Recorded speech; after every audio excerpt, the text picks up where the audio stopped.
Nagkaroon nga ng promo ang opisina at lahat nga ng merong spot cash libre nga papuntang Puerto Galera, and then yung mga staff nga or agent na walang spot cash ay magbabayad nga ng para sa transportation at para sa pagkain, sa accommodation, sa lahat na kompleto na yun. Kaya kami nga ni Mister para nga makarating ng Puerto sumama nga kami dito at nagbayad na nga lang kami. Yung payment naman kaya kami sumama ay hindi basta-bastang ikakalta sa'yo, yun ay installment. Pwede siyang installment, pwede mo namang bayaran na kaagad lahat. Depende sa'yo. May mga agent nga na merong spot cash pero hindi sila sumama dito sa Puerto Galera. Kaya kaming mga walang spot cash napasama talaga kasi hindi pa kami nakakarating dito. Nakarating na raw kasi sila dito kaya hindi na sila nagsamahan. Napakahabang biyahe nga bago ka makarating dito. Naka-van nga kami. 3 sasakyan nga kami at ang travel nga ay sobrang tagal. 7 hours mahigit nga ang biyahe. And kami nga nag-travel pa nga kami papuntang San Jose. So another 1 hour na naman yun. 8 hours bale ang biyahe namin. Pero sa mga taga San Jose 7 hours nga. Gabi pa nga lang pumunta na nga kami ng San Jose, and then mga 3:30 siguro gising na kami, at yung mga ibang kasamahan nga ay 5:30 na siguro dumating, kaya naghintay pa nga kami. So pagkarating nga nila bago kami bumiyahe nag-pray over muna kami. Dapat talaga sa mga ganitong lakad ay unahin nating magdasal para ingatan tayo ng Panginoon sa lahat ng oras at sa ating biyahe papuntang Puerto. Hindi lang naman sa papuntang Puerto tayo magdadasal, syempre kada alis natin sa bahay, kung saan man tayo pupunta, saan lakad ba natin, unahin nating magdasal bago tayo umalis. At eto na nga, pagkatapos mag-pray over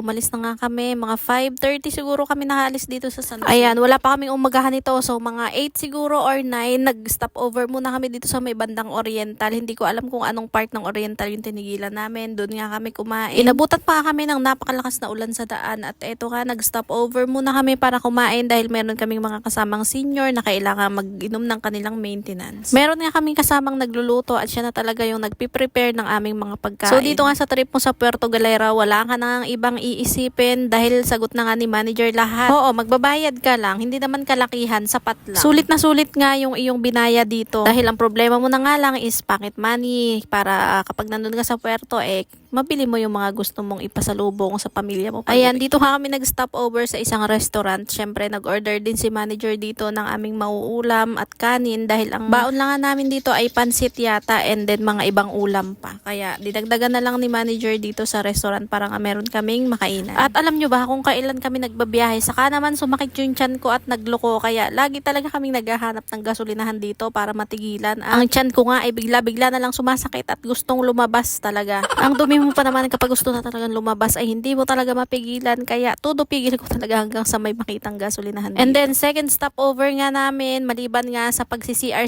ihi, gano'n. Ayan, nag-stop over na naman nga ulit kami dito sa isang restaurant, Puerto Galera na nga ito. So magto 12 PM na nga yata ito bago kami nakarating dito sa Puerto Galera, at hindi pa talaga ito as in yung pinaka white beach na pupuntahan namin. At hindi pa nga ito yung aming hotel na pag-i-stayan. Akala ko nga yung falls ng Puerto Galera malapit na nga dito sa pinaka white beach at pinakabayan ng Puerto. Pero hindi pa rin pala ganun siya kalapit. Naku be, ilang tiis pa at ilang paikot-ikot, pahilong-hilo na nga kami sa kakaikot. Bago nga kami nakarating doon nga sa pag-i-stayan namin. So yung kinuhaan ni manager ay meron na ngang pool area, and then pwede ka ngang maligo kung kailan mo gusto sa kanilang swimming pool, and walking distance na nga lang papuntang White Beach. So pagdating nga namin doon sa aming hotel nga nagpahinga nga lang kami ng mga ilang oras, and then mga bandang 5:30 siguro pumunta kami doon sa White Beach.